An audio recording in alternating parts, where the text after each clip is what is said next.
Hello aspirant. शिक्षा मार्ग पे आपका स्वागत है। शिक्षा मार्ग आपके लिए आपकी तैयारी में हमेशा आपके साथ है। आपके सब्जेक्ट्स वाइज कम्प्रिहेंसिव प्रिपरेशन और साथ ही साथ आपके करंट अफेयर्स से जुड़ी ही जितने भी घटनाएं हैं, जितने भी अपडेट है, आपको समय समय पे प्रोवाइड कराता रहा है। शिक्षा मार्ग चैनल को आप सब्सक्राइब करें। साथ ही आप इसके वीडियोस को उन दोस्तों को शेयर करें, उन एस्पिरेंट्स को शेयर करें जिनको इनकी ज़रूरत है। इस तरह से हमारी जो रीच है आप लोगों तक बढ़ेगी और हम आपको बेहतर सेवा प्रदान कर सकेंगे। साथ ही हम जो है किसी भी एग्ज़ाम की तैयारी में बेहतर रूप से आपकी मदद कर सकेंगे। दोस्तों, आज जो है शिक्षा मार्ग आपके लिए एक नया सेशन की शुरुआत करने जा रहा है और वो है बायोलॉजी। और यानी कि कहने का मतलब है कि साइंस से जुड़े हुए जो हम कुछ तैयारियां हैं जो बिहार एसएससी को टारगेट करके किया जा रहा है, उसकी शुरुआत करेंगे हम। इसमें क्या होगा कि हम वैसे साइंस की तैयारी करने को टारगेट करेंगे ताकि जो एग्ज़ाम आने तक साइंस की तैयारी जो है पूरे तरीके से अच्छी हो जाए। और उसके लिए हम सबसे पहले जो है साइंस में बायोलॉजी को स्टार्ट करेंगे। सबसे पहले जो है हम बायोलॉजी को शुरू करेंगे। बायोलॉजी के ख़त्म होने के बाद से फिर हम जो है अगला जो है साथ में कुछ 1-2 क्लास या 3-4 क्लास जो भी कुछ बायोलॉजी के अगर अच्छे हो जाए तो उसके बाद से फिर हम जो है फिजिक्स को स्टार्ट करेंगे। और इस तरीके से देखा जाए तो हम ये साइंस के जो चैप्टर हैं वो एग्ज़ाम आने वाली जो अभी कुछ नोटिस में आ रहा है कि ये जो एग्ज़ाम है वो प्रोबेबली मई जून तक होने की जो संभावना है, उससे पहले जो है हम प्रैक्टिस बेस्ड ये जो तैयारी है, जो हमारा प्रिपरेशन है, उसको हम लोग कर लेंगे। ठीक है? तो इसमें बेसिकली रहने वाला क्या है, तो ये पूरे तरीके से एमसीक्यू बेस्ड ये सेशन होगा। एमसीक्यू बेस्ड कहने का मतलब कि इसमें टॉप 50 जो है हम इम्पोर्टेंट चैप्टर वाइज क्वेश्चंस लेंगे एमसीक्यू के, और उनके आंसर्स को देखते हुए साथ ही साथ जहाँ पे ज़रूरत पड़े एक्सप्लेनेशन की, उसे देखेंगे। क्योंकि हम जो है यहाँ पे पूरे तरीके से उसकी जो चैप्टर वाइज जो हम कहें कि स्टडी कहें वो नहीं करेंगे, क्योंकि वो बहुत ज़्यादा समय लेगी। और साथ ही साथ हमें जो कुछ टारगेट करने हैं वो ये मई या यूँ कहें कि अप्रैल मई जून को ध्यान में रख के करना। और इस अप्रैल मई जून में बहुत सारी चीज़ें हमें कवर करनी है। सिर्फ ना हमें ये साइंस का जो है वो करना है, बल्कि हमें जो है ये कहें तो सारे सब्जेक्ट्स जो जितने भी कुछ ज़रूरी हैं, जैसे पॉलिटी हो गए, ज्योग्राफी हो गए, हिस्ट्री हो गए, उन सबों को हमें कवर करना है। तो इस हिसाब से हम देखें तो हमें सबसे पहले जो है ये बायोलॉजी का शुरुआत करनी चाहिए। और उसके इसमें जो सबसे पहला जो आज का जो हमने चैप्टर लिया है जो कि सेल है, सेल से जुड़े हुए जो टॉप 50 क्वेश्चंस हैं उसको आज हम लोग देखेंगे, प्रैक्टिस वाइज करेंगे। ठीक है, उसमें हम क्वेश्चन को देखेंगे, उसके बाद उसके आंसर्स को देखेंगे और फिर उसके जो ज़रूरी कुछ एक्सप्लेनेशंस होंगे वो देखेंगे। इस तरीके से जो बिहार एसएससी, ये दोनों ही बिहार एसएससी के इंटर और जो ग्रेजुएट लेवल हैं वो दोनों ही इसमें अच्छे से कवर हो जाएंगे। इसमें किसी तरीके की कोई दिक्कत नहीं आएगी और मैं आशा करता हूँ कि इससे जुड़ने के बाद आपकी तैयारी इस तरीके से कुछ अच्छी हो जाए कि अगले आने वाले एग्ज़ाम में एक सीट आपका सिक्योर हो। तो आइए आज का जो सेशन है शुरू करते हैं। सबसे पहला जो आज का सेशन हमारा है वो है सेल को लेकर के। इसमें से टॉप 50 जो है क्वेश्चंस होंगे सेल से रिलेटेड।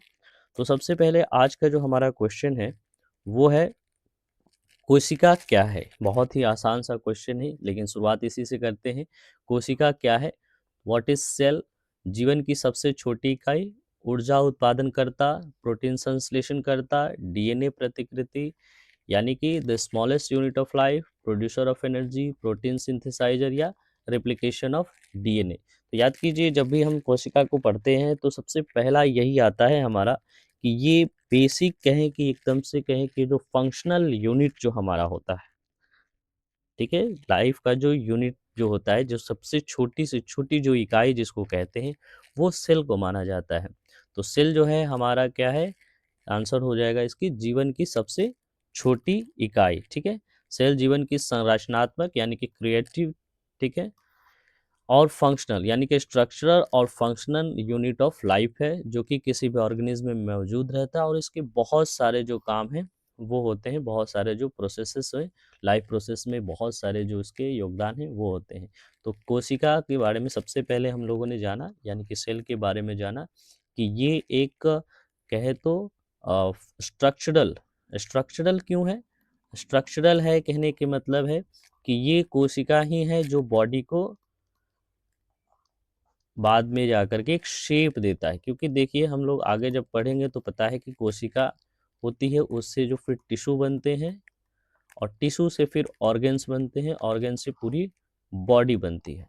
तो इस बॉडी को जो शेप मिलता है बिकॉज ऑफ सेल, तो ये स्ट्रक्चरल इसलिए कहा जाता है क्योंकि ये पूरे तरीके से शरीर को एक ढांचा देता है, शरीर को एक आकार देता है। साथ ही साथ फंक्शनल देखा जाए तो कोशिका ही एक ऐसा इकाई है जिसमें जीवन की जितने भी लाइफ प्रोसेस है, यानी कि जीवन की जितनी भी प्रक्रियाएं हैं, जैसे श्वसन हो, पाचन हो, उसके बाद जितने भी उसमें कुछ मरम्मत का काम हो, बाकी जितने भी काम है, ट्रांसपोर्टेशन हो, सारे के सारे काम जो है इस छोटे से सेल में किया जाता है, यानी कि बेसिक फंक्शनल ऑफ लाइफ है ये, ठीक है, यूनिट ऑफ लाइफ है। तो ये सेल के ऊपर हमारा अभी सबसे पहले ये जो क्वेश्चन था उसके एक्सप्लेनेशन के साथ हमने देखा कि ये क्या है, ये बेसिक यूनिट ऑफ लाइफ है, ठीक है। एक मिनट, तो ये बेसिक यूनिट ऑफ लाइफ है। अगला जो हमारा क्वेश्चन होगा वो है गोल्जी उपकरण का मुख्य कार्य क्या है। देखिए हम जो सेल पढ़ते हैं तो सेल में बहुत सारे जो है ऑर्गेनेल्स होते हैं, बहुत सारे ऑर्गेनेल्स होते हैं, न्यूक्लियस होता है, गोल्जी उपकरण होता है, ठीक है, आरएनए होते हैं, डीएनए होते हैं, उसके साथ ही साथ हम एंडोप्लाज्मिक रेटिकुलम होता है, बहुत सारे होते हैं। तो उसी में एक गोल्जी उपकरण है, ठीक है, आप लोगों ने पढ़ा होगा। क्योंकि ये एक तरह से कहें रिवीजन बेस्ड सेशन है, तो मैं आशा करता हूँ कि आपने कुछ जो है स्टडी कर रखा होगा बायोलॉजी में, और ये तब आपके लिए बहुत ज़्यादा हेल्पफुल होगा। अगर आपने एकदम से इसके ऊपर कुछ नहीं पढ़ा है तब भी ये सही है आपके लिए, और लेकिन ये उसको समझने तक कुछ सवालों तक आपको थोड़ी बहुत दिक्कत हो सकती है। लेकिन अगर देखा जाए, अगर आपने पहले से कुछ पढ़ रखा होगा तो ये आपके लिए बहुत ज़्यादा हेल्पफुल होगा, ठीक है। तो आगे बढ़ते हैं। तो गोल्जी उपकरण का मुख्य क्या है, यानी कि what is the main function of the Golgi apparatus, ठीक है। गोल्जी उपकरण का सबसे मेन काम क्या है? ये है प्रोटीन संश्लेषण, या फिर प्रोटीन संशोधन और पैकेजिंग, ऊर्जा उत्पादन, या फिर पाचन, यानी कि प्रोटीन को सिंथेसाइज करने का काम है, या प्रोटीन मॉडिफिकेशन का काम है, या पैकेजिंग का काम है, या एनर्जी प्रोडक्शन है, या डाइजेशन है। इसमें से क्या होंगे जवाब, ठीक है। तो गोल्जी उपकरण का जो मुख्य कार्य होता है वो होता है प्रोटीन संशोधन और पैकेजिंग। ये करता क्या है कि जो प्रोटीन का संश्लेषण कर करके इसको, ठीक है, संशोधन कर कर, मॉडिफाई कर करके, और इसको सॉर्टिंग करके पैकेजिंग करते हैं। यानी कि गोल्जी उपकरण छोटे छोटे छोटे छोटे थैलियों में इस तरीके से चीज़ों को बना करके और वो इसको ट्रांसपोर्ट कर देते हैं इस जगह पे, ठीक है। तो ये इनका मेन काम है, प्रोटीन संश्लेषण और पैकेजिंग करने का, ठीक है, ये इसके काम है गोल्जी apparatus के। लाइसोसोम को सेल का सुसाइड बैग क्यों कहा जाता है? ये देखिए लाइसोसोम होता है एक हमारा, ठीक है, तो वो इसको सुसाइड बैग कहते हैं। क्या कहते हैं उसको? Suicide bag. बहुत बार पूछा जाता है कि suicide bag of the cell किसे कहा जाता है? Suicide bag of the cell, ठीक है, किसे कहा जाता है?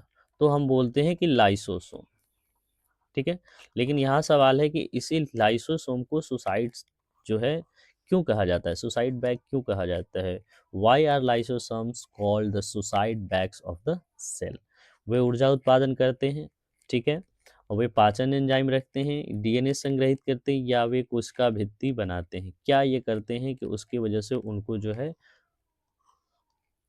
सुसाइड बैग्स कहते हैं? तो देखिए ये कोशिका भित्ति नहीं बनाते हैं, ना ही ये ऊर्जा उत्पादन करते हैं, ना ही ये ना ही ये डीएनए संग्रहित करते हैं। ये पाचन एंजाइम रखते हैं, और ये पाचन एंजाइम रखने की वजह से इनको जो है सुसाइड बैग कहा जाता है। अब सवाल आता है कि अगर ये डाइजेस्टिव एंजाइम्स रख रहे हैं तो इन्हें हम क्यों कहेंगे कि ये सुसाइड बैग है? तो चूंकि ये जो एंजाइम्स होते हैं उसकी जो ये प्रकृति होती है, उसका जो नेचर होता है, वो अपने आप में कहें कि टॉक्सिक होता है। वो बाकी जितने भी सेल के जितना पूरा का पूरा ऑर्गेनेल्स होते हैं उनको ये ख़त्म कर देता है और सेल पूरे तरीके से मर जाता है इसके फटने की वजह से, इस एंजाइम थैली की वजह से, ठीक है। तो दे कंटेन डाइजेस्टिव एंजाइम्स, इसके वजह से इसे जो है हम क्या कहते हैं, सुसाइड बैग्स कहते हैं। लाइसोसोम में हाइड्रोलाइटिक एंजाइम होता है। किस तरह का एंजाइम होता है? हाइड्रोलाइटिक एंजाइम होता है जो कोशिका के अपशिष्ट को पचाते हैं। यदि वे फट जाते हैं तो स्वयं कोशिका को पचा सकते हैं। यानी कि लाइसोसोम का जो काम होता है वो होता है कोशिका में जितने भी वेस्ट मटेरियल होते हैं उन्हें पचाना, उन्हें ख़त्म करना, ठीक है। लेकिन अगर ये फट गए किसी भी तरीके से, ये फट जाएँ, तो ये जो स्प्लिट होगा इस एंजाइम का, उससे पूरी की पूरी जो सेल है, वो ख़त्म हो जाती है, ठीक है? तो इसलिए हम बोलते हैं कि सुसाइड बैग्स है। लाइसोसोम कंटेन हाइड्रोलाइटिक एंजाइम्स, ये याद रखेंगे। हो सकता है किसी अन्य सवाल में पूछ दिया जाए कि लाइसोसोम में जो सुसाइड बैग होता है, ठीक है, जिसको कहते हैं, उसमें जो पाया जाने वाला जो डाइजेस्टिव एंजाइम है, वो किस तरह का एंजाइम है? तो वो होता है हाइड्रोलाइटिक एंजाइम्स, ठीक है? अगला जो सवाल है हमारा है माइटोकॉन्ड्रिया को powerhouse of the cell क्यों कहा जाता है? हर बार सवाल आता है कि power of the cell, power of the cell किसे कहा जाता है? इस तरीके से सवाल आता है तो उसका जो आंसर होता है हम लोग माइटोकॉन्ड्रिया को देते हैं। लेकिन यहाँ सवाल है कि माइटोकॉन्ड्रिया को power of cell, powerhouse of the cell क्यों कहा जाता है? तो ये प्रोटीन संश्लेषण करता है, एटीपी उत्पादन करता है, लिपिड करता है संश्लेषण में काम, या फिर डीएनए की प्रतिकृति बनाता है, या फिर कहीं रेप्लिकेशन है, ठीक है। तो इसका जो सवाल का जो जवाब होगा वो होगा एटीपी। एटीपी जो होता है एक खास किस्म का फॉस्फेट होता है जिसको एडनिन ट्राई फॉस्फेट कहते हैं, ठीक है। ये ऊर्जा का एक फॉर्म है, एक एनर्जी का फॉर्म है, जिसका प्रोडक्शन जो है वो है माइटोकॉन्ड्रिया करती है, ठीक है। माइटोकॉन्ड्रिया करती है और इसलिए इसे कहा जाता है powerhouse of the cell, powerhouse of the cell कहा जाता है इसे, ठीक है। सेकेंड, पेन का कलर चेंज कर लेते हैं,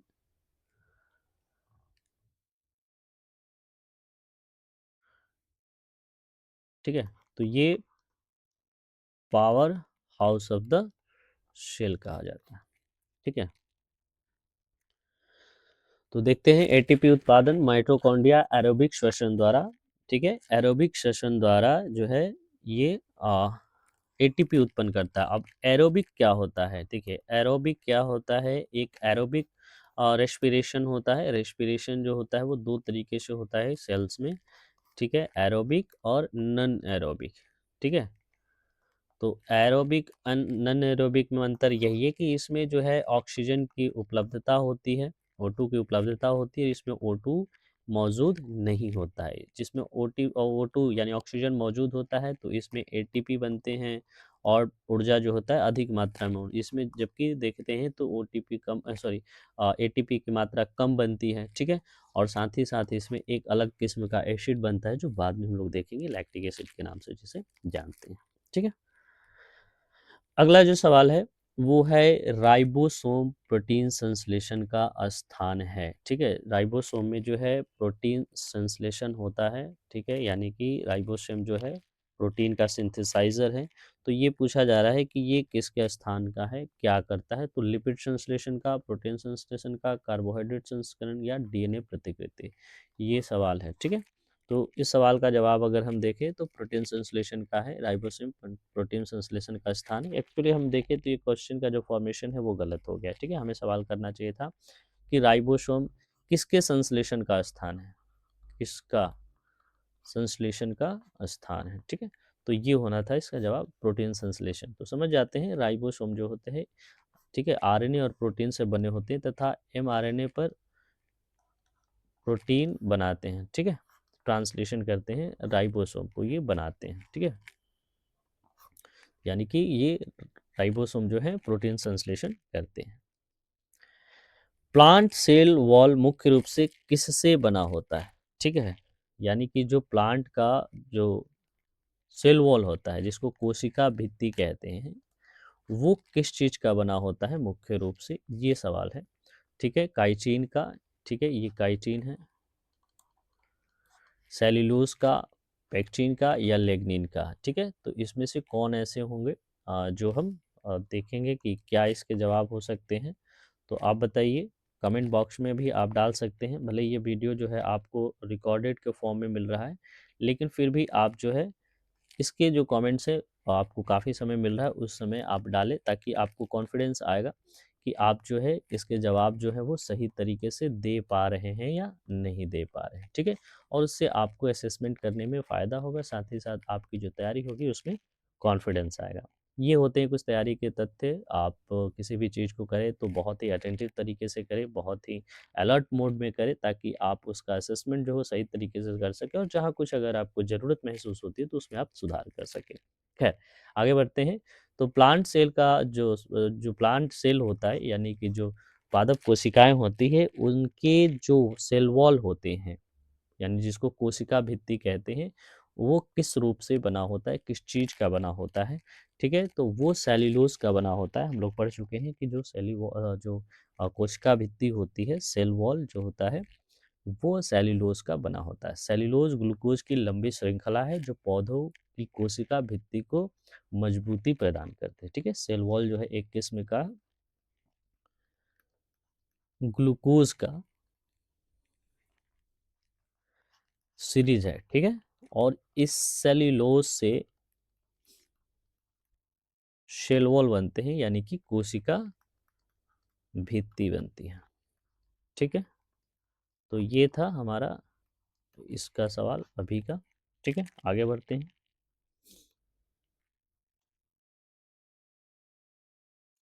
न्यूक्लियस कोशिका का कौन सा भाग नियंत्रित करता है। ठीक है, जो न्यूक्लियस होता है सेल वॉल में, सॉरी कोशिका में, तो वो न्यूक्लियस जो है वो क्या करता है, कौन सा हिस्सा मतलब करता है, कोशिका विभाजन और आनुवांशिक गुण, ऊर्जा उत्पादन, पाचन या परिवहन, क्या ऐसे कार्य हैं न्यूक्लियस के इसमें। ठीक है, सेल में। तो इसका जो सबसे महत्वपूर्ण काम कहें कि वो होता है कोशिका विभाजन, और जब आनुवांशिक गुण होते हैं उसको वो काफ़ी ज़्यादा नियंत्रित करता है। यानी कि जब सेल का डिवीज़न होता है तो उसमें न्यूक्लियस का मेन रोल होता है। न्यूक्लियस में डीएनए होता है, ठीक है, जो कोशिका गतिविधि और वंशानुगत विशेषताओं का नियंत्रित करता है। सेल के एक और ऑर्गेनेल है जिसमें डीएनए पाया जाता है। आप इसे कमेंट बॉक्स में बताइएगा। ठीक है, मैं इसके 1-2 सवालों के बाद इसका जवाब दे दूँगा, जिससे आपको कॉन्फिडेंस आएगा कि आपने सही जवाब दिया था। ठीक है?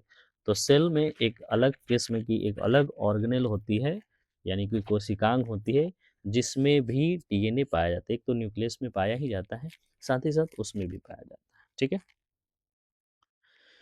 क्लोरोप्लास्ट किसमें पाया जाता है? ठीक है? ये सवाल है, क्लोरोप्लास्ट किसमें पाया जाता है?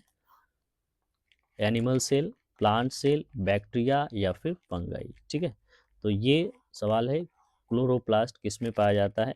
तो क्लोरोप्लास्ट आप समझ सकते हैं, क्लोरोप्लास्ट क्लोरोफिल से जुड़ा हुआ है। ठीक है, क्लोरोफिल जो होता है वो प्लांट में होता है, क्लोरोफिल जो होता है वो किस में होता है, प्लांट में होता है, और प्लांट सेल में पाई जाती है क्लोरोप्लास्ट। ठीक है, क्लोरोप्लास्ट क्लोरोफिल युक्त होते हैं तथा प्रकाश संश्लेषण के लिए जिम्मेदार होते हैं।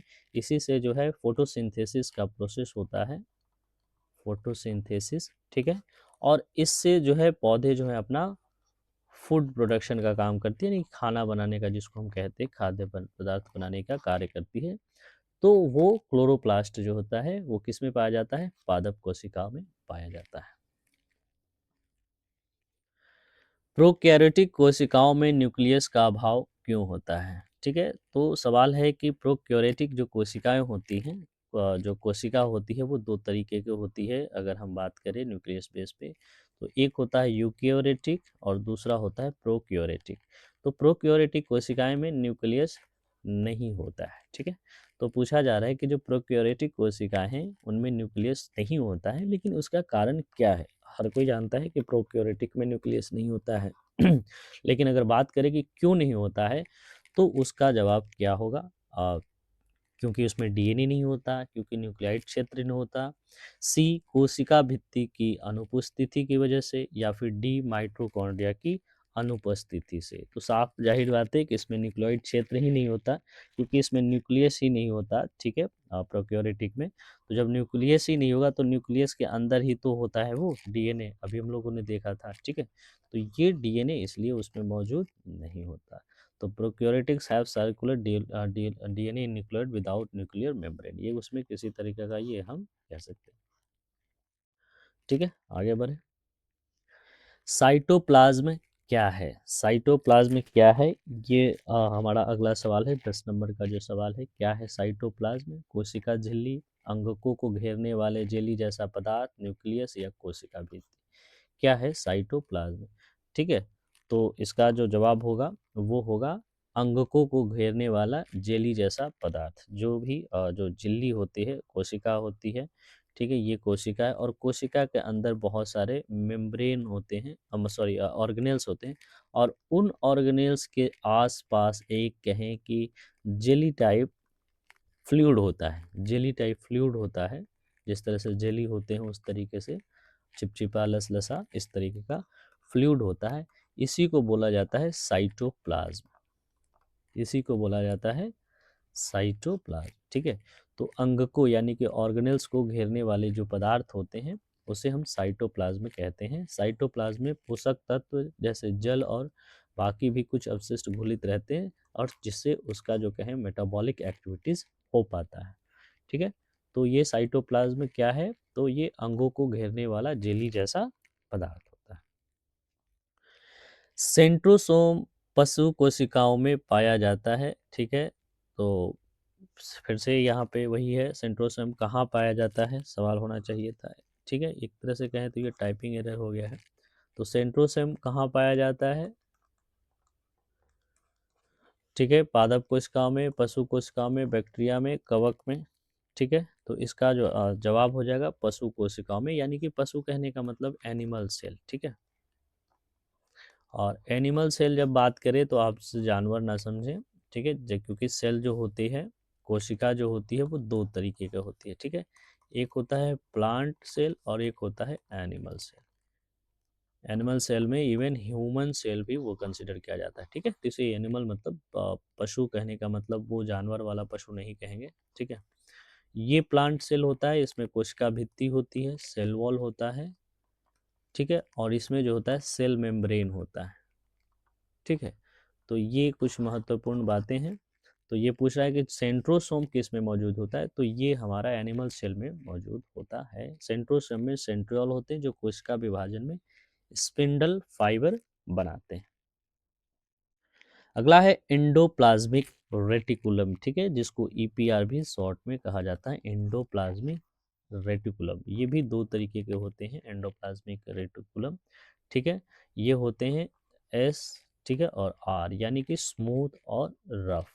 तो यही सवाल है हमारा कि एंडोप्लाज्मिक रेटिकुलम दो प्रकार के होते हैं, वो कौन कौन से टाइप्स है ये बताइए। तो रफ और स्मूथ, गोल्जी और स्लाइसोसोम, माइटोकॉन्ड्रिया और क्लोरोप्लास्ट, या फिर न्यूक्लियस और राइबोसोम, ठीक है। इस तरह से कुछ कॉन्फ्यूजिंग वर्ड्स है इसमें, इसको हमें समझना होगा।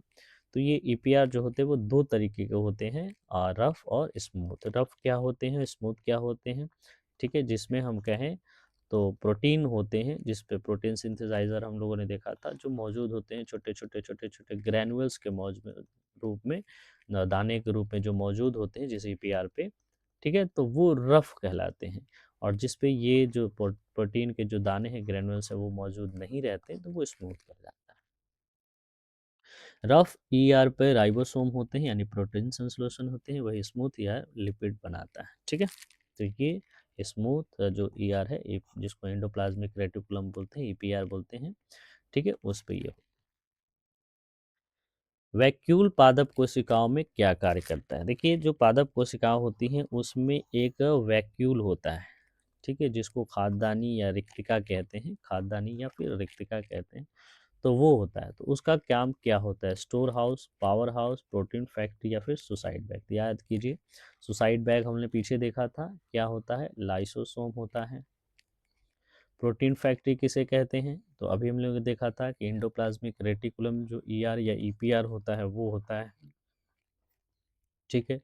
पावर हाउस किसे कहते हैं? तो माइटोकॉन्ड्रिया को कहते हैं, ये भी हम लोगों ने देख लिया, ठीक है। तो स्टोर हाउस का काम वैक्यूल करता है, ठीक है, वैक्यूल। तो इस तरीके से हम लोग ये जो है वो देखते चले जा रहे हैं, धीरे धीरे जितने भी ऑर्गेनेल्स हैं उनके फंक्शंस को हम लोग देख रहे हैं कि वो क्या करते हैं। तो फंक्शंस को देखते देखते ही अगर हम कहें तो ये पूरे चैप्टर हमारे कंप्लीट हो जाएंगे। जैसे माइटोकॉन्ड्रिया एक ऑर्गेनेल्स है, पावर हाउस है, ठीक है। उसके बाद हमारा जो एंडोप्लाज्मिक रेटिकुलम है वो क्या है, प्रोटीन सिंथेसाइजर है, ठीक है। उसके बाद अभी हमने देखा क्या, लाइसोसोम को भी देख लिया हम लोगों ने। तो ये क्या है, सुसाइड बैग है। और 4 नंबर का जो हम देखें, अभी जो देखा हम लोगों ने वैक्यूल को देखा, ठीक है, वैक्यूल। तो ये क्या है, स्टोर हाउस है, ठीक है। ये इस तरीके से हम देख सकते हैं। आगे बढ़ें। तो वैक्यूल जल, पोषक और अपशिष्ट संग्रहित करता है। पादपों में ये जो वैक्यूल होते हैं वो 90% जो है स्थान रखते हैं, ठीक है। 90% जो स्थान है वो वैक्यूल कवर करते हैं, ठीक है। कोशिका झिल्ली की संरचना क्या है। आइए अब अगला जो हमारा जो सेल ऑर्गेनेल्स है, जो कहें कि कोशिका को चारों तरफ से घेर के रख करके उसको प्रोटेक्शन का काम करता है, लेयर एक बनाती है।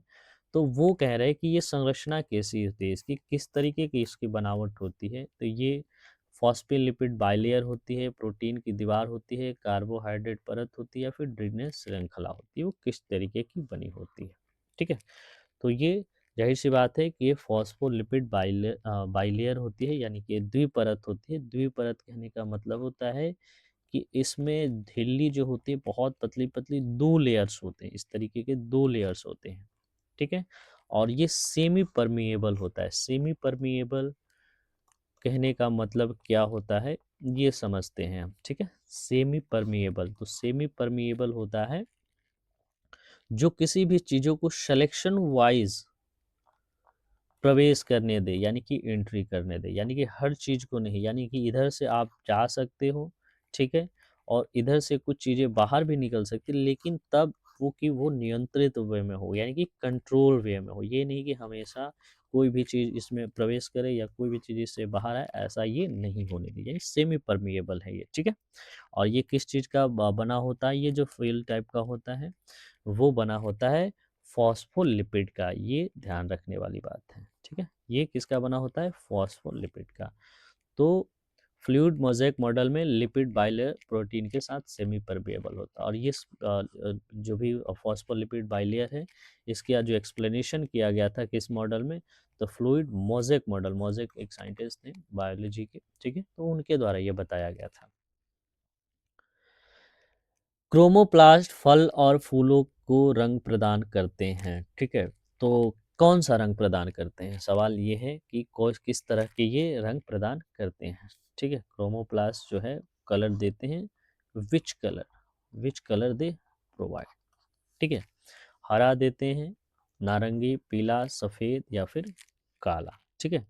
तो इसके जो सही जवाब हो जाएंगे नारंगी और पीला, ठीक है। क्लोरोप्लास्ट, क्रोमोप्लास्ट, ल्यूकोप्लास्ट, 3 ऐसे कहें कि पिगमेंट होते हैं प्लांट में, 3।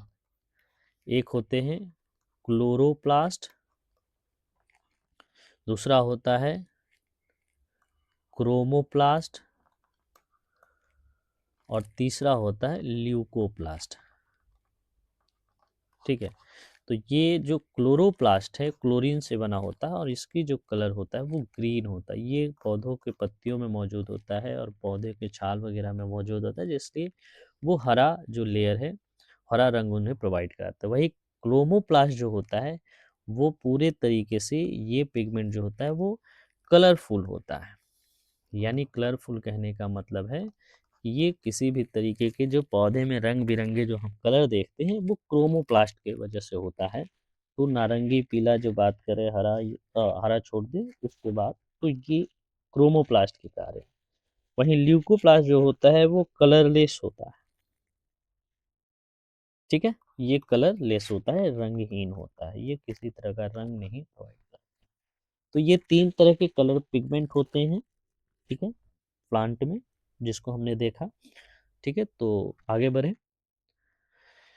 माइटोकॉन्ड्रिया और क्लोरोप्लास्ट में स्वयं डीएनए क्यों होता है? अभी हमने इससे पहले भी जिक्र किया था जब न्यूक्लियस का, ठीक है, तो डीएनए जो मौजूद होता है उसकी बात कर रहे थे। तो उसी तरह से जो प्लांट होते हैं, क्लोरोप्लास्ट होते हैं, उसमें भी डीएनए मौजूद होता है। तो वो क्यों होता है, ये किसकी थ्योरी है, किसने बताया है, ठीक है? एंडोस्मियोबियोटिक थ्योरी की वजह से, या प्रोकैरियोटिक के मूल की वजह से, या फिर दोनों ए और बी, यानी कि प्रोकैरियोटिक मूल कहने का मतलब कि प्रोकैरियोटिक से ही यूकैरियोटिक का जो निर्माण हुआ उसके वजह से। क्या इसके जवाब होंगे? तो माइटोकॉन्ड्रिया और क्लोरोप्लास्ट में स्वयं डीएनए क्यों होता है, उसका जवाब है ए और बी। ये जो मॉड्यूल है बताया गया है उसकी वजह से प्रोकैरियोटिक से विकसित हुए होते हैं ये प्लांट सेल जो भी कहें वो, ठीक है, माइटोकॉन्ड्रिया और क्लोरोप्लास्ट। तो ये एक ही से बने हुए होते हैं 70 एस राइबोसोम से। तो बाइनरी फ्यूजन द्वारा इनका विभाजन होता है। बाइनरी फ्यूजन क्या होता है कि जब दो चीज, एक चीज़ें जब कट के दो हिस्सों में बट जाती हैं तो उसके जो गुण होते हैं उसमें मौजूद होते हैं। इसीलिए देखा जाए तो माइटोकॉन्ड्रिया में भी और क्लोरोप्लास्ट में भी डीएनए स्वयं के पाए जाते हैं। तो ये जो क्वेश्चंस हैं इससे हम लोगों ने की जो तैयारी है वो धीरे धीरे देख रहे हैं कि बाकी जो भी ऑर्गेनेल्स है सेल से रिलेटेड वो होते जा रहे हैं। फिर से अगर हम रिवाइज करें तो सबसे पहले हमें समझ में आता है कि हमने यहाँ पे सेल मेम्ब्रेन को देख लिया। सेल मेम्ब्रेन कहने का मतलब होता है कोशिका झिल्ली, ठीक है। इसके क्या कार्य हैं अभी हम लोगों ने देख लिया, कोशिका झिल्ली। तो ये देखा हम लोगों ने कि ये सेमी परमिएबल है, सेमी परमिएबल है, ठीक है, जो कि सिलेक्शन करके किसी भी चीज़ों को अंदर बाहर जाने देती है और ये कोशिका को चारों तरफ से घेरे रखती है, ठीक है। दूसरा हम लोगों ने देखा माइटोकॉन्ड्रिया को, ये पावर हाउस है। तीसरा हम लोगों ने लाइसोसोम देखा जिसे सुसाइड बैग कह रहे हैं, ठीक है। चौथा हम लोगों ने इंडोप्लाज्मिक रेटिकुलम देखा, प्रोटीन सिंथेसाइजर का काम करता है। पांचवा अभी हम लोगों ने जो देखा वो क्या था, क्लोरोप्लास्ट था। क्रोमोप्लास्ट, ये जो भी पिगमेंट है इसमें तीन हमने बताया आपको, एक बताया क्लोरोप्लास्ट, दूसरा बताया क्रोमोप्लास्ट, और तीसरा बताया ल्यूकोप्लास्ट, ठीक है। क्या रंग देते हैं ये हमने को ने देख लिया था, क्लोरोप्लास्ट जो है ग्रीन देती है, क्रोमोप्लास्ट जो है वो कलरफुल देती है, और ल्यूकोप्लास्ट जो है वो कलर लेस देती है। तो इस तरीके से धीरे धीरे जो है ऑर्गेनेल्स की तरफ बढ़ रहे हैं, और उसके बाद अभी हम लोगों ने ये क्लोरोप्लास्ट वगैरह भी देख लिया। आइए जानते हैं न्यूक्लियोप्लाज्म क्या है। याद कीजिए अभी इससे पहले हम लोगों ने देखा था कि साइटोप्लाज्म होता है एक, साइटोप्लाज्म। तो वो जितने भी ऑर्गेनेल्स होते हैं उसके चारों तरफ एक फ्लूइड होता है और वो सुरक्षा का काम करता है। तो ठीक उसी तरह से न्यूक्लियोप्लाज्म में क्या है, तो न्यूक्लियस का जेली भाग, कोशिका झिल्ली, साइटोप्लाज्म या गोल्गी बॉडी। तो ये जो न्यूक्लियस के जो चारों तरफ या न्यूक्लियस में जो कुछ हिस्सा होता है, जो फ्लूइड होता है, उसको बोलते हैं न्यूक्लियोप्लाज्म, ठीक है। न्यूक्लियस का जेली भाग न्यूक्लियोप्लाज्म कहलाता है और ये इसमें क्रोमेटिन और न्यूक्लियस को घेरता है। ये किसको घेरे रहता है, ये क्रोमेटिन और न्यूक्लियस को घेरे रहता है। साइटोस्केलेटन का कार्य क्या है, ठीक है। साइटोस्केलेटन क्या है, तो देखिए साइटोप्लाज्म से समझ सकते हैं।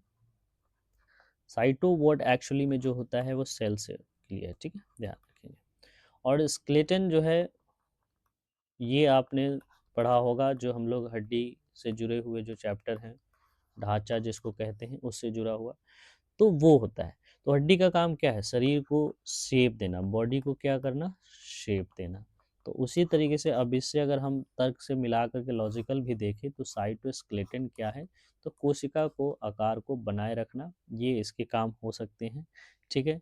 तो ये हड्डी के काम क्या है, एक तो कोशिका को बनाता है, ठीक है, उसको फॉर्मली खड़े होने के लिए भी हड्डी का काम होता है, सहारा देना। फिर उसको मूवमेंट में भी हड्डी का काम, तो ठीक सारे जितने भी हड्डी से जुड़े हुए काम हैं वो हम तर्क से बना सकते हैं। तो ये सभी, यानी कि अगर हम देखें तो कौन कौन, कोशिका को आकार देना, गति देना, विभाजन करना, ये सारे काम जो हैं साइटोस्केलेटन के।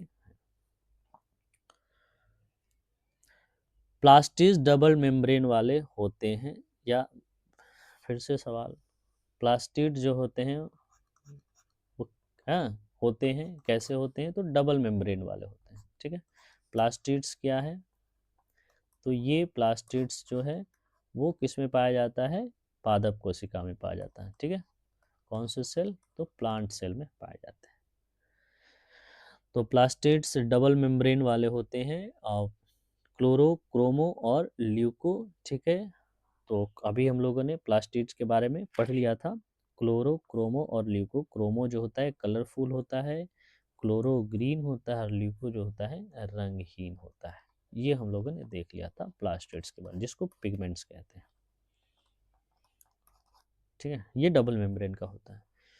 कोशिका सिद्धांत के जनक कौन है? किन्हें कोशिका सिद्धांत का जनक यानी कि जो फादर ऑफ सेल थ्योरी कहा जाता है, वो कौन है? ठीक है, तो ये सवाल जो है एक तरह से हम कहें कि बायोलॉजी के जो स्टडी हैं करने वाले, उनसे जुड़ा हुआ है। होक, स्लाइड एंड स्वान, वॉर्चो, या प्लाडे या डोवे। तो ये नाम जो हैं काफ़ी जो मशहूर हैं।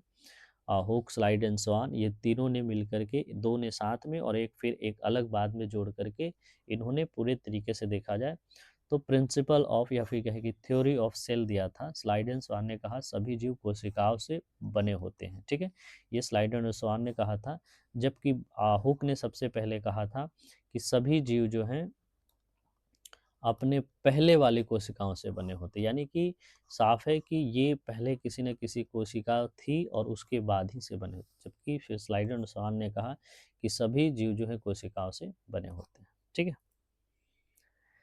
रफ ईआर पे क्या जुड़ा होता है? अभी हम लोगों ने देखा था ईआर यानी कि इंडोप्लाज्मिक रेटिकुलम के बारे में कि ये दो तरीके का होता है, स्मूथ और रफ। और इस पे हमने चर्चा भी किया था कि ये रफ वाले पे क्यों रफ होता है, जो ग्रैनुअल्स होते हैं उसकी मौजूदगी के कारण। ठीक है, तो किसके ग्रैनुअल्स पाए जाते हैं रफ ईआर पे?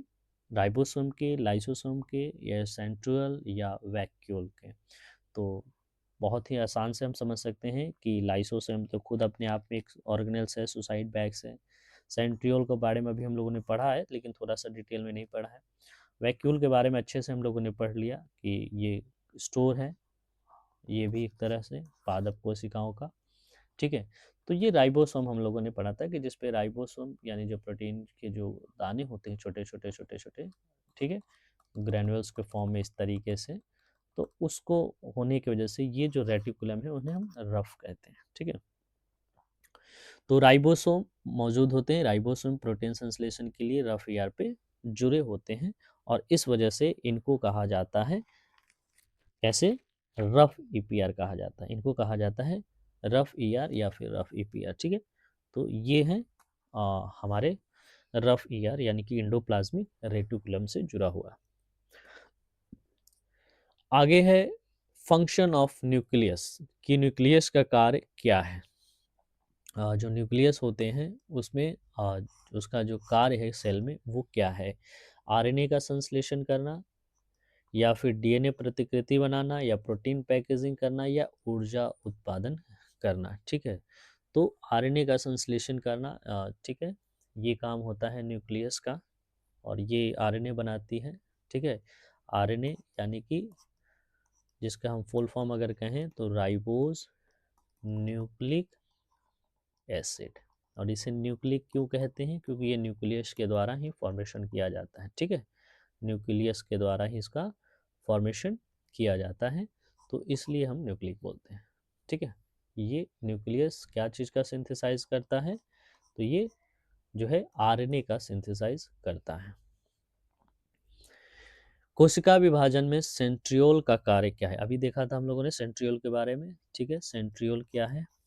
तो ये स्पिंडल फॉर्मेशन करता है, डीएनए का डुप्लीकेशन करता है, कोशिका पादप वृद्धि करता है, या फिर पाचन करता है। कोशिका विभाजन में जो सेंट्रियोल होता है वो क्या करता है? तो सेंट्रियोल जो है स्पिंडल फॉर्मेशन करता है। जैसे डीएनए जो होते हैं, इस तरीके के जो स्ट्रक्चर होते हैं डीएनए के, ठीक है, इस तरीके के जो स्ट्रक्चर होते हैं, तो इसमें सेंट्रियोल ये होता है, तो वो क्या कर रहा है? यहाँ पर हम देखने की एक स्पिंडल बना रहा है।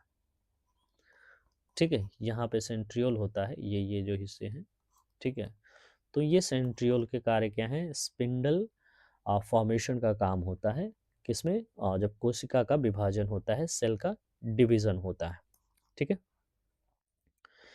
स्मूथ ईआर का मुख्य कार्य क्या है? अभी हम लोगों ने देखा कि ईआर जो है वो 2 तरीके के होते हैं, स्मूथ और रफ़। इस तरीके से अगर हम पढ़ते हैं हर बात को याद कर के तो अच्छे से रिवीज़न हो जाता है और यूँ कहें कि ये स्टडी बेस्ड हो जाता है। ये एमसीक्यू बेस्ड ना रह कर के स्टडी बेस्ड हो जाता है, ठीक है? ये डिटेल में हम इसकी पढ़ाई कर पा रहे हैं। खैर, तो ईआर के बारे में अभी हमने देखा कि 2 तरीके के होते हैं, एक स्मूथ होता है, एक रफ़ होता है। रफ़ क्यों होता है? तो इस पे जो प्रोटीन्स होते हैं, प्रोटीन्स के ग्रैन्युल्स होते हैं, उसकी वजह से होता है, जिसको हम लोग राइबोसोम कहते हैं, ठीक है? तो खैर, आगे क्या सवाल है कि इसका मुख्य फ़ंक्शन क्या है ईआर का, लिपिड का, प्रोटीन संश्लेषण का या एटीपी का या फिर डाइजेशन का? तो देखिए डाइजेशन का तो नहीं होगा। एटीपी प्रोटीन संश्लेषण पे ध्यान देते हैं तो प्रोटीन संश्लेषण नहीं होगा, क्यों नहीं होगा बताइए तो? क्योंकि ये रफ़ का काम है, स्मूथ का काम नहीं है, रफ़ मौजूद होता है वहाँ पे राइबोसोम, ठीक है? और राइबोसोम प्रोटीन का संश्लेषण करता है। तो इसका जवाब क्या होगा?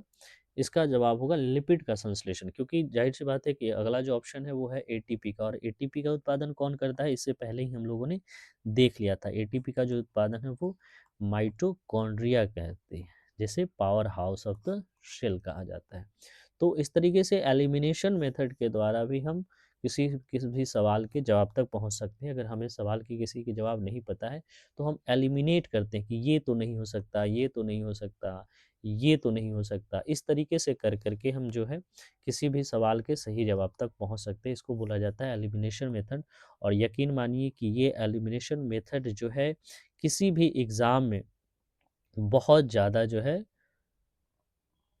लोगों को मदद करता है एग्ज़ाम को पास करने के लिए, यानी कि कहें कि स्कोर कर, क्योंकि देखिए सवालों के जवाब अधिकतर जो है हर कोई को मोस्ट ऑफ केसेस में अगर मान लीजिए 60 सवाल पूछे जा रहे हैं तो 30 टू 40 ऐसे क्वेश्चंस होते हैं जो लगभग सबको आते हैं। और अगर हम बात करें 30 टू 40 की बात करें तो 20 क्वेश्चन ऐसे होते हैं जिसमें से 10 टफ होते हैं और 10 जो होते हैं वो आप इसको गेस कर सकते हैं, यानी कि एलिमिनेट करके किसी भी तरीके से आप इसको बना सकते हैं, ठीक है, जिसको 50-50 के अराउंड में कंसीडर कर सकते हैं। तो इस 10 को जो अच्छे तरीके से गेस करके एलिमिनेशंस के द्वारा अगर कर लेता है तो उसके जो स्कोर होते हैं वो 50 के अराउंड आ जाता है और वो स्कोर अच्छा हो जाता है उनके कंपटीशन को निकालने में, ठीक है? तो वो यही होता है, बाकी जो बच्चे होते हैं 10 में ये से छोड़ देते हैं और इस 10 में तुक्का मारते हैं, और जो तुक्का मारते हैं वो पीछे चले जाते हैं नेगेटिव मार्किंग की वजह से, और जो सही से एलिमिनेशन से कर देते हैं तो उनको प्लस पॉइंट के तौर पे ये रिज़ल्ट मिलता है। तो एलिमिनेशन को हमेशा जब आप पढ़ाई करें तब भी ट्राई करें ताकि वो एग्ज़ाम में आपकी ये जो आदत है वो बनी रहे। तो अभी तो था ईआर का मुख्य कार्य क्या, तो हमने कैसे ये इसको एलिमिनेट किया कि लिपिड संश्लेषण का कार्य छोड़ देते हैं, नहीं समझ में आ रहा है। प्रोटीन संश्लेषण तो समझ में आ रहा है क्योंकि ये रफ़ का है, रफ़ ईआर का काम है, ठीक है? राइबोसोम करता है। एटीपी का माइटोकॉन्ड्रिया करता है। डाइजेशन तो साफ ज़ाहिर-सी बात है कि डाइजेशन का काम अगर हम कहें तो लाइसोसोम को कर देते हैं कि वो करता है, और भी बाकी हैं ऑर्गेनल्स लेकिन हटा देते हैं। तो ये लिपिड संश्लेषण ही इसका आंसर होगा, ठीक है?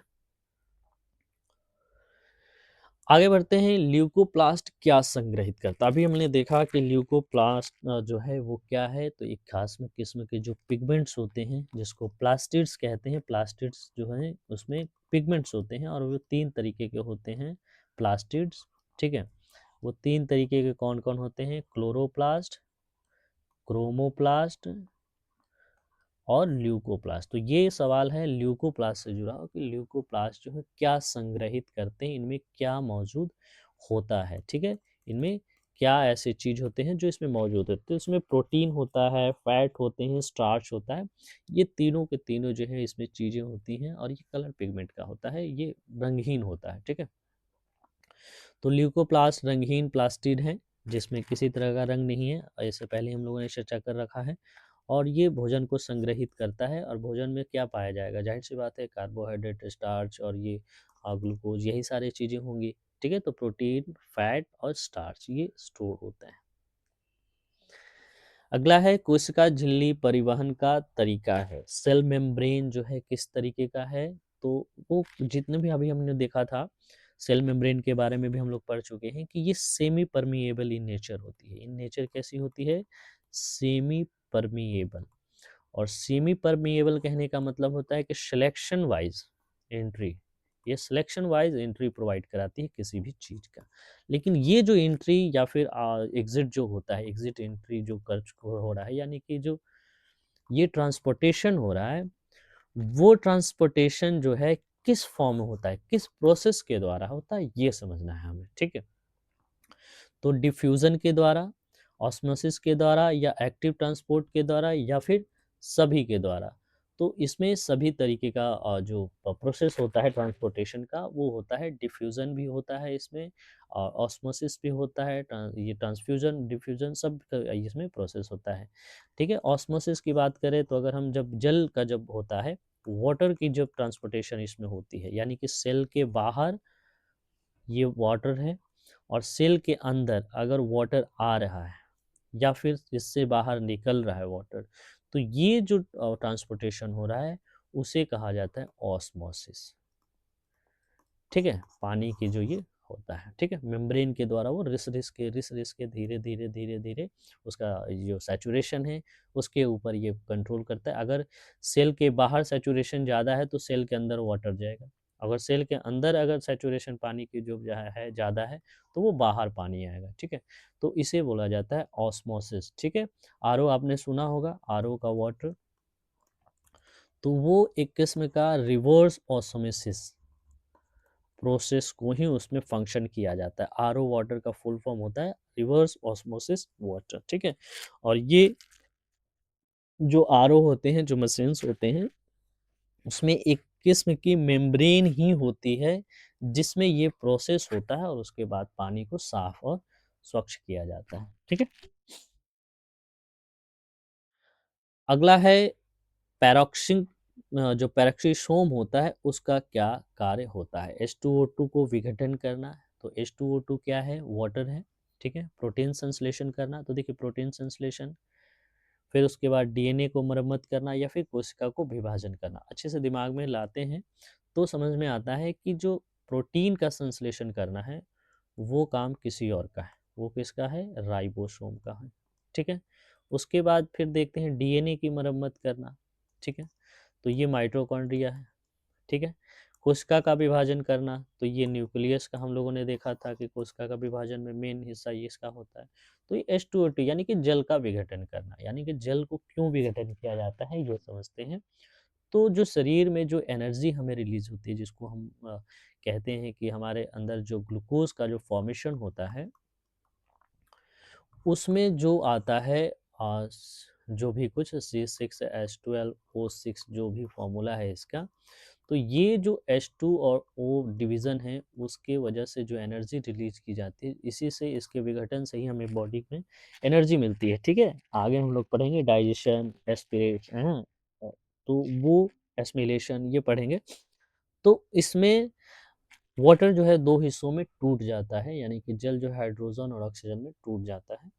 और ये ज़्यादातर जो कार्य है वो प्लांट सेल में होता है। प्लांट सेल में जो एनर्जी है वो कहाँ से इसको मिलती है, तो वो मिलती है हाइड्रोजन और ऑक्सीजन को ब्रेक होने से, यानी कि वाटर जब ब्रेक होता है फोटोसिंथेसाइज प्रोसेस की वजह से, तो वे फिर वो हाइड्रोजन जो है जाके वो ग्लूकोज में चला जाता है और ऑक्सीजन जो है वो बाई प्रोडक्ट के फॉर्म में पौधे के द्वारा निकाल दिया जाता है, बाहर कर दिया जाता है, जो हमारे रेस्पिरेशन के लिए बहुत ज़्यादा इम्पोर्टेंट होते हैं, ये हम लेते हैं। तो ये पौधों का बाय प्रोडक्ट होता है, ठीक है।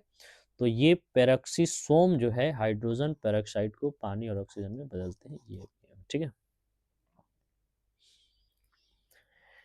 आगे जानते हैं यूकैरियोटिक कोशिका की विशेषता क्या है। अभी हम लोगों ने देखा था कि प्रोकैरियोटिक कोशिका और यूकैरियोटिक कोशिका दो तरीके के होते हैं, ठीक है। तो ये प्रोक्योरिटिक में हम लोगों ने देखा था कि इसमें किसी तरह का न्यूक्लियस नहीं होता है, फिर डीएनए नहीं होता है, इस तरीके से हमने देखा था, ठीक है। तो यही पूछ रहा है कि यूकैरियोटिक कोशिका की क्या व्यवस्था है। तो मेम्ब्रेन बाउंड ऑर्गेनेल्स होते हैं, न्यूक्लियड होते हैं, 70S राइबोसोम होते हैं, या कोई कोशिका भित्ति नहीं होती है। तो मेम्ब्रेन बाउंड ऑर्गेनेल्स होते हैं, जितने भी ऑर्गेनेल्स होते हैं उनमें देखा जाए किसमें, यूकैरियोटिक में, तो एक मेम्ब्रेन होता है, कहने का मतलब एक लेयर होता है उनकी तरफ। अगर ये माइटोकॉन्ड्रिया है तो इसके आसपास एक लेयर होगा, अगर ये लाइसोसोम है तो इसके आसपास एक लेयर होगा, अगर ये न्यूक्लियस है तो इसके आसपास एक लेयर होगा जो इनको प्रोटेक्शन प्रोवाइड करता है, जो इनको प्रोटेक्शन प्रोवाइड कराता है। लेकिन वही अगर हम प्रोक्योरेटिक में देखेंगे तो ऐसा जो ऑर्गेनेल्स होते हैं वो किसी तरीके का उसमें मेम्ब्रेन बाउंड जो है झिल्ली का अभाव होता है। ठीक है, तो ये यूकेरियोटिक का एक फीचर है और जिसको हमें जानना चाहिए। अगला है हमारा जो सवाल वो है ग्लाइऑक्सीसोम कहाँ पाए जाते हैं। ठीक है, देखिए ये जितने भी वर्ड्स हैं वो काफ़ी ज़्यादा हम कहें कि डीप वर्ड्स हैं। तो जनरल बुक्स में जो आप देखोगे तो ये सारे टर्म्स बहुत कम मिलते हैं। ठीक है, तो ग्लाइऑक्सीसोम कहाँ पाए जाते हैं? पादप कोशिकाओं में, पशु कोशिकाओं में या बैक्टीरिया में या फिर कवक में। तो इसका जो जवाब होगा वो होगा पादप बीजों में, यानी कि जो प्लांट सेल होते हैं उनके जो प्लांट होते हैं, जो सीड्स होते हैं, उनके सेल में पाया जाता है ग्लाइक्सी। ठीक है, ग्लाइऑक्सीसोम। ठीक है, तो ग्लाइऑक्सीसोम किस में पाया जाता है? प्लांट के सीड्स में, जो कि जर्मिनेशन में वो क्या करते हैं, फैट और शुगर में कन्वर्ट हो जाते हैं। याद कीजिए, आप कभी भी देखे होंगे कि जो सीड्स होते हैं, जो सीड्स वो ऐसे ही अपने सही रूप में बने होते हैं, लेकिन जैसे ही उनको ज़मीन में गाड़ दिया जाता है, उन पे थोड़ी बहुत पानी दे दी जाती है, धूप मिलता है, गर्मी मिलती है, तो उसके बाद वो पूरे तरीके से ये जो बीज है वो एक प्लांट के रूप में बड़ा हो जाता है, एक प्लांट के रूप ले लेता है। ठीक है, तो ये प्लांट जब रूप लेता है तो उसको कहें कि उस सीड्स में क्या ऐसा चीज़ होता है जो उसको एक प्लांट में बनने में मदद करता है। तो उसमें जो ये ग्लाइक्सिसोम होते हैं, ग्लाइऑक्सिसोम, वो फैट और शुगर में कन्वर्ट हो जाता है और उसको वो एनर्जी देता है और फिर वो जर्मिनेट होकर के एक प्लांट बन जाता है। फिर उसके बाद फोटोसिंथेसिस करके ये अपना प्रोसेस, उससे पहले तो किसी तरह का कोई फोटोसिंथेसिस नहीं हो रहा होता है। तो ये ग्लाइऑक्सिसोम ही है जिसकी वजह से उनको एनर्जी मिल रही होती है, उनका पोषण हो रहा होता है। कोशिका की खोज किसने की? तो ये वेल नोन क्वेश्चन है, फिर भी हम इसे देखेंगे क्योंकि कभी कभी पूछ ही लिया जाता है वेल नोन क्वेश्चंस भी। तो रॉबर्ट हुक, लेवन हुक, ब्राउन या पॉलिडे, आप बताइए क्या होगा?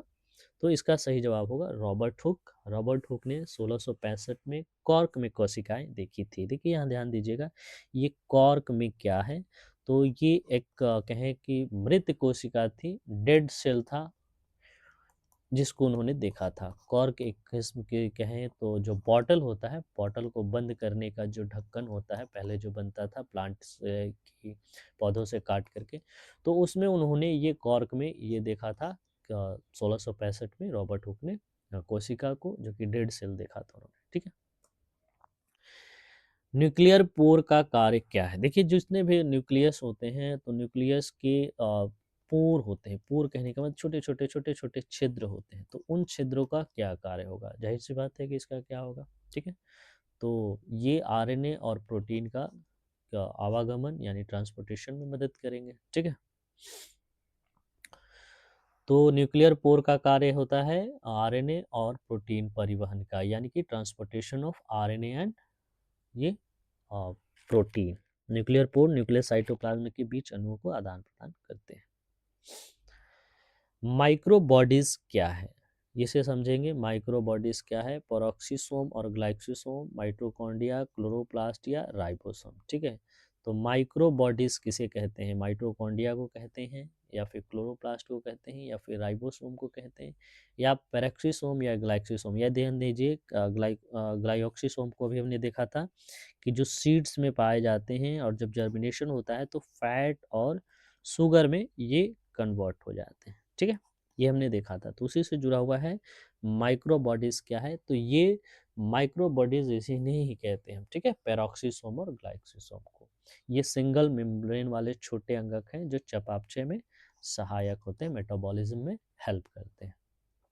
अगला जो हमारा सवाल है, कोशिका चक्र के चरण क्या है? फेजेस ऑफ सेल क्या है? इंटरफेज और M phase, G1, S, G2 या दोनों? तो कोशिका चक्र क्या होता है कि कोशिका का सबसे पहले ये होगा, फिर उसके बाद ये होगा, फिर ये होगा और इसके बाद लास्ट में देखते हैं कि वो ख़त्म हो जाता है, तो इसे कोशिका फेजेस कहते हैं। तो इसमें कौन कौन से चरण पाए जाते हैं?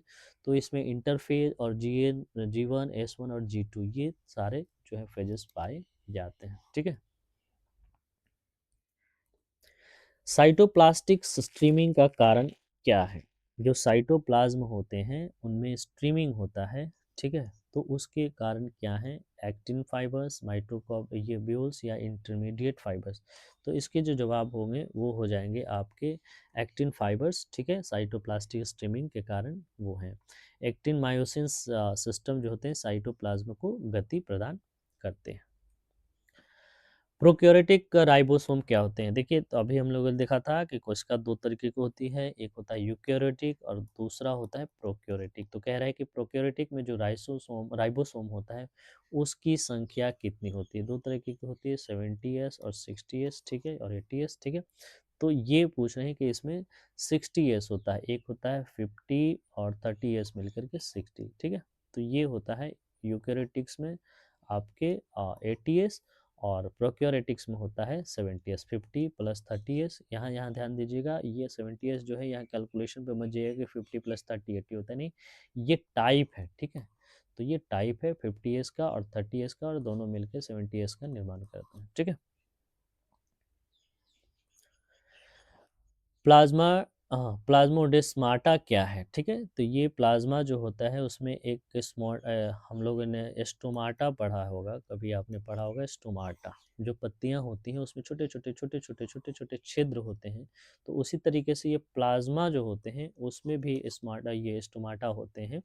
वो क्या है, तो पादप कोशिकाओं के बीच चैनल, पसी कोशिकाओं में गैप जंक्शन, या बैक्टीरिया में, या फिर वायरस में। तो ये पादप कोशिकाओं के बीच चैनल होते हैं, ठीक है। प्लाज्मा जो होते हैं उनके बीच में छोटे छोटे छोटे छोटे गैप्स होते हैं, उसे कहा जाता है, ठीक है। ये कोशिका भित्ति में छिद्र हैं जो साइटोप्लाज्म जोड़ते हैं। सिलिया और फ्लैजला का निर्माण किस में होता है, ठीक है, या किस तरीके से होता है? तो देखिए, सिलिया और फ्लैजला क्या है समझते हैं। तो जो यूनिसेल्युलर होते हैं, यूनिसेल्युलर कहने का मतलब होता है वैसे कोशिका, ठीक है, जो सॉरी ऐसे जीव जो सिर्फ एक कोशिका से बने होते हैं तो यूनिसेल्युलर कहलाते हैं। और वैसे जीव जो बहुत सारी कोशिकाओं से मिलकर बने होते हैं, मतलब बहुत सारी कोशिका मिलकर पहले टिश्यू बनाती हैं, फिर बहुत सारे टिश्यू मिलकर जो है ऑर्गन्स बनाते हैं, और ऑर्गन्स बहुत सारे मिलकर के ऑर्गन सिस्टम या फिर बॉडी बनाते हैं, ठीक है। तो इस तरीके के जो बॉडी होते हैं उसको मल्टी सेलुलर कहते हैं। तो ये कह रहा है कि सिलिया और फ्लैजेला जो है वो कैसे हैं। तो यूनिसेल्युलर में देखिएगा आप आगे पैरामीशियम वगैरह का, हाइड्रा का, इस तरीके का देखिएगा, तो उसमें स्ट्रक्चर जो पाए जाते हैं तो उसकी बात कर रहे हैं, उसी काइंड्स की बात कर रहे हैं। तो ये कह रहे हैं कि सिलिया और फ्लैजेला का निर्माण कैसे होता है। तो माइक्रो ट्यूब्यूल्स या माइक्रो फिलामेंट्स या इंटरमीडिएट या फिर सभी, किससे ये इनका निर्माण होता है? तो ये माइक्रो ट्यूब्यूल्स होते हैं, उसकी वजह से होते हैं, ठीक है। कैंसर कोशिका की विशेषता क्या है? कि जो कैंसर सेल होते हैं जिसको हम लोग बोलते हैं ऑन्कोजी, ठीक है, ऑन्कोजी जिसको बोलते हैं, ऑन्कोलॉजी जिसको बोलते हैं, उसमें जो सेल की जो परीक्षण किया जाता है वो कैंसर सेल का जो परीक्षण होता है वो कहा जा रहा है कि किस तरीके का होता है। तो ध्यान दीजिए, आपने कभी सुना होगा कि एक बार जब कैंसर सेल का निर्माण हो जाता है तो उनके जो विभाजन होते हैं बहुत ज़्यादा होते जाते हैं एकदम से, ठीक है। तो वो अनियंत्रित विभाजन होते हैं या फिर सामान्य या कोई विभाजन नहीं है, केवल एम फेज होता है। तो ये अनियंत्रित होते हैं, एक बार एक कोशिका हो जाने के बाद उसमें अनियंत्रित रूप से ही वो विभाजन होते रहते हैं कैंसर सेल में, ठीक है। एप्टोसिस क्या है? एप्टोसिस ये है प्रोग्राम्ड सेल डेथ, नेक्रोसिस या फिर मिटोसिस या फिर मेयोसिस, ठीक है। तो ये जो इसका आंसर हो जाएगा वो होगा प्रोग्राम्ड सेल डेथ, ठीक है। किसी भी सेल का अपने से कहें कि अपने तरीके से उसकी अवधि जब पूरी हो जाती है और वो अपने से ही अपने को मारती है तो उसको बोला जाता है एप्टोसिस, ठीक है। नियंत्रित कोशिका मृत्यु, विकास और होमोटियोसिस के लिए आवश्यक होता है। तो इसे हम कहते हैं एप्टोसिस। और ध्यान दीजिए कि ये एप्टोसिस कैसे होगा, तो जब लाइसोसोम यानी कि हम लोगों ने पढ़ा था लाइसोसोम यानी कि सुसाइड बैग जो है वो फट जाए। तो ये फटेगा कब? जब ये कोशिका खुद चाहती है व्यवस्थित रूप से एक समय के बाद, तो ये फटती है और ये फटने के बाद मृत्यु हो जाती है। तो इस प्रोसेस को ही एप्टोसिस कहते हैं, ठीक है। यूज़ ऑफ सेल कल्चर, ठीक है, क्या होता है? सेल कल्चर का इस्तेमाल क्यों किया जाता है? दवा परीक्षण के लिए, जीन अध्ययन के लिए, या दोनों के लिए? जाहिर सी बात है कि इसका जो अध्ययन होगा, जिसका कार्य होगा वो दोनों के लिए होगा, क्योंकि अगर किसी जीन का हम स्टडी करना चाहते हैं तो उसमें भी जो है सेल का इस्तेमाल होगा। वहीं अगर हम किसी तरह का रोग वगैरह से कुछ परीक्षण करना चाह रहे हैं, किसी चीज़ के अंगों का स्टडी करना चाहते हैं, तो सेल का अध्ययन करें। तो ये कोशिका कल्चर का ये हिस्सा है। इन विट्रो कोशिका अनुसंधान में इसका उपयोग होता है। इन विट्रो क्या होता है, आईवीएफ वगैरह आपने जाना होगा, इन विट्रो फर्टिलाइजेशन जिसको कहते हैं। तो उसी से जुड़े हुए क्षेत्र में अगर कुछ काम होता है इन विट्रो में, ठीक है, तो इन विट्रो में इसका काम सेल का अध्ययन किया जाता है।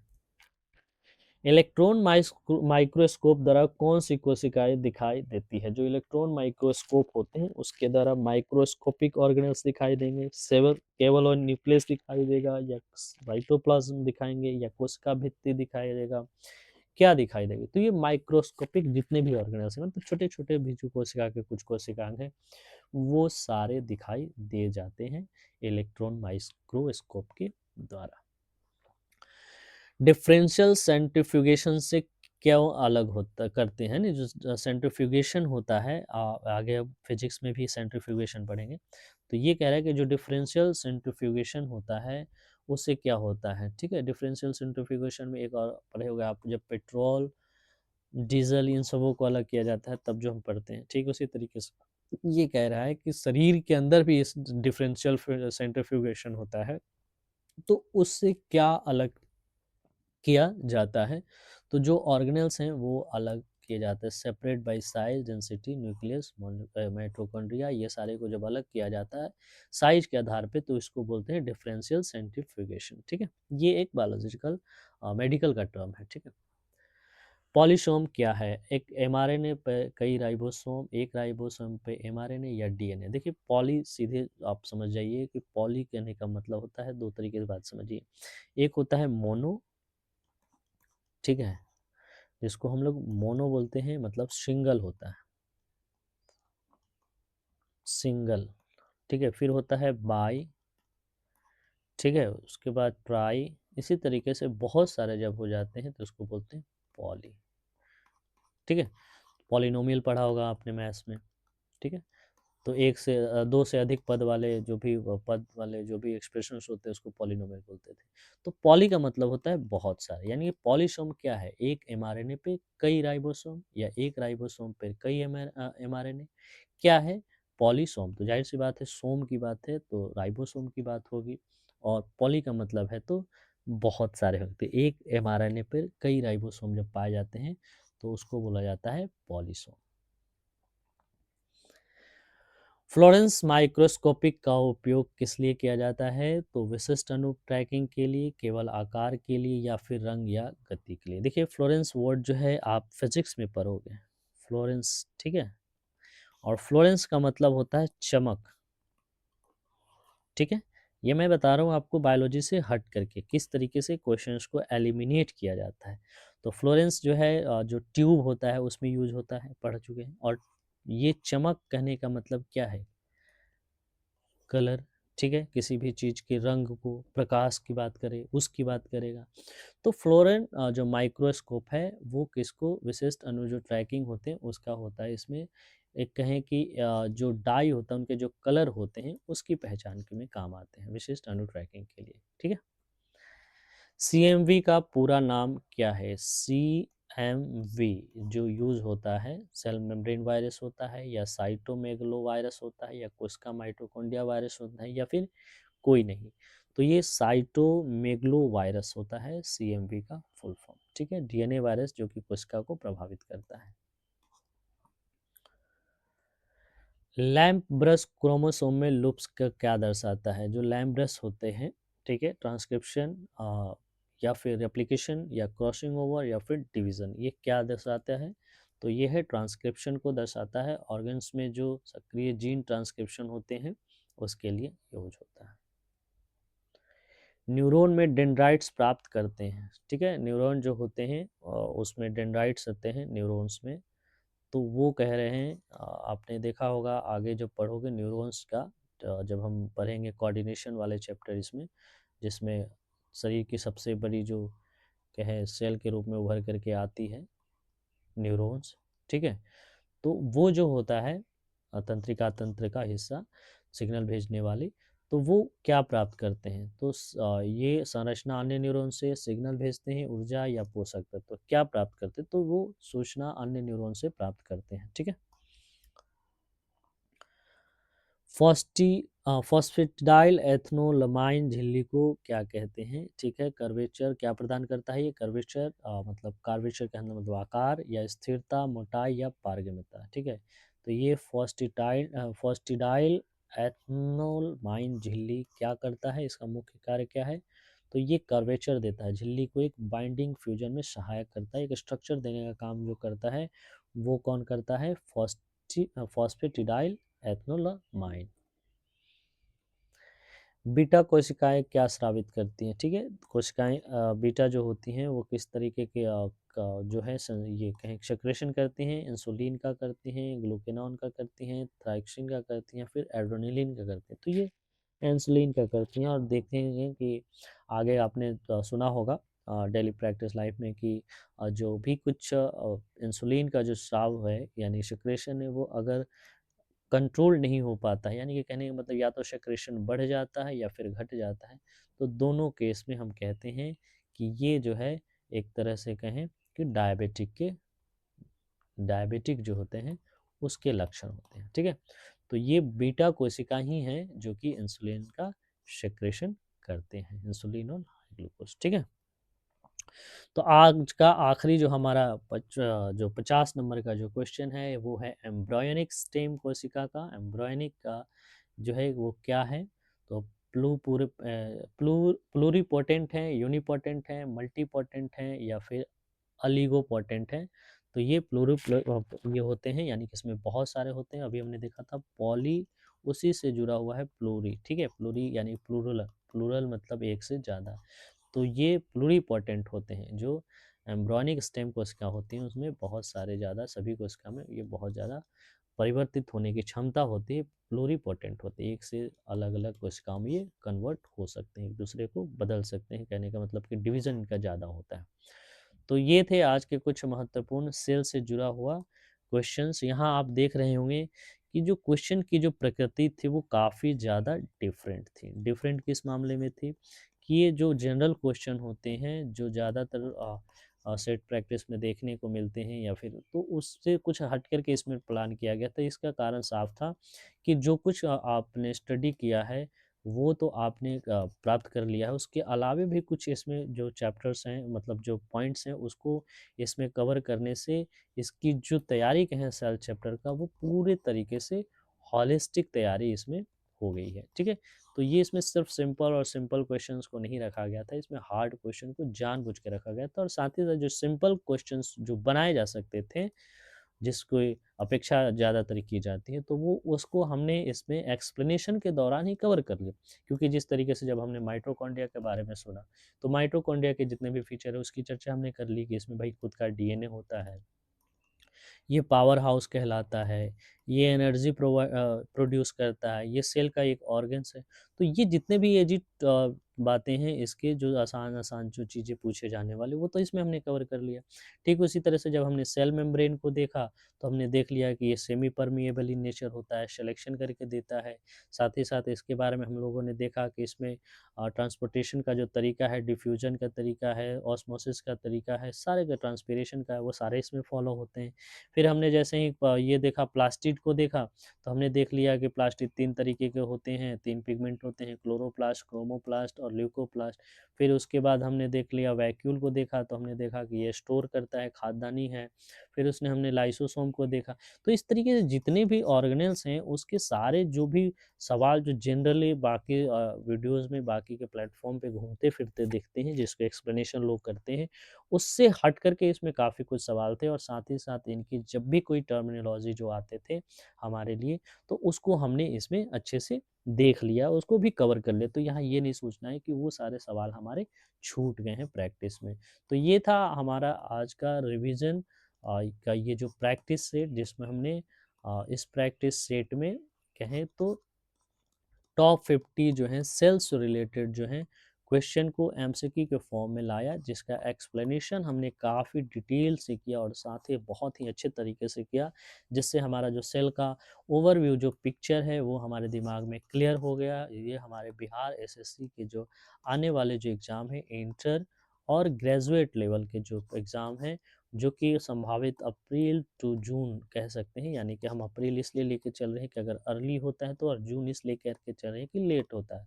तो अब प्रोबेबली अप्रैल टू जून में जो एग्ज़ाम होने वाला है, उसमें ये जो तैयारी है काफ़ी हमारी मदद करेगी साइंस के पेपर में, ठीक है? साइंस के पेपर में हम लोग बायोलॉजी को शुरू किया है, फिर हम लोग इसमें फिजिक्स को भी देखेंगे, केमिस्ट्री को भी देखेंगे और बाकी अदर एस्पेक्ट्स को भी इसमें कवर करेंगे। तो बने रहिए इस प्लेटफॉर्म के साथ, शिक्षा मार्ग के साथ आप जुड़े रहिए। शिक्षा मार्ग जो है ये कहें कि ये प्लेटफॉर्म जो है आपकी तैयारी में मदद करेगी, और इस शिक्षा मार्ग जो भी प्लेटफॉर्म है उसको आप बाकियों के साथ शेयर करें, लोगों को बताएं कि इस पे बिहार एसएससी बीपीएससी से जुड़े हुए जो भी कुछ तैयारी है, उससे जुड़े हुए जो करंट अफेयर्स हैं, डेली जितने भी द हिंदू न्यूज़ एनालिसिस है इस पे, वो आपको मिल जाते हैं सुबह 8 बजे सुबह। हर रोज़ आपको द हिंदू न्यूज़पेपर से जुड़ा हुआ जो न्यूज़ एनालिसिस है वो आपको 8 बजे लाइव मिलता है। उसमें टॉप ये 10 ऐसे वर्ड्स हम पिक करते हैं जो वन डे एग्ज़ाम के जो इंग्लिश पेपर है बाकी एग्ज़ाम में, उसके लिए काफ़ी ज़रूरत होते हैं। जैसे एंटोनिम्स इसमें होते हैं, सिनोनिम्स होते हैं, वर्ड्स का सेंटेंस फॉर्मेशन होता है, इस द हिंदू न्यूज़ एनालिसिस में कवर किया जाता है। साथ ही साथ पॉलिटी से जुड़ा हुआ भी हमारा सेशन चलता है, उसको आप जा कर के देख सकते हैं। हम इसका जो डिस्क्रिप्शन में इसके जो लिंक है वो डाल देंगे, उसको आप जा कर के देख लेंगे। और इस तरीके से बिहार एसएससी नहीं बल्कि बीपीएससी, यहाँ तक कि यूपीएससी और अदर स्टेट पीएससी, ठीक है, और बाकी जो भी वन डे एग्ज़ाम है एसएससी वगैरह, उसकी तैयारी के लिए इस चैनल को आप सब्सक्राइब कर लें और बाकी लोगों के पास भेजें, ठीक है। Thank you.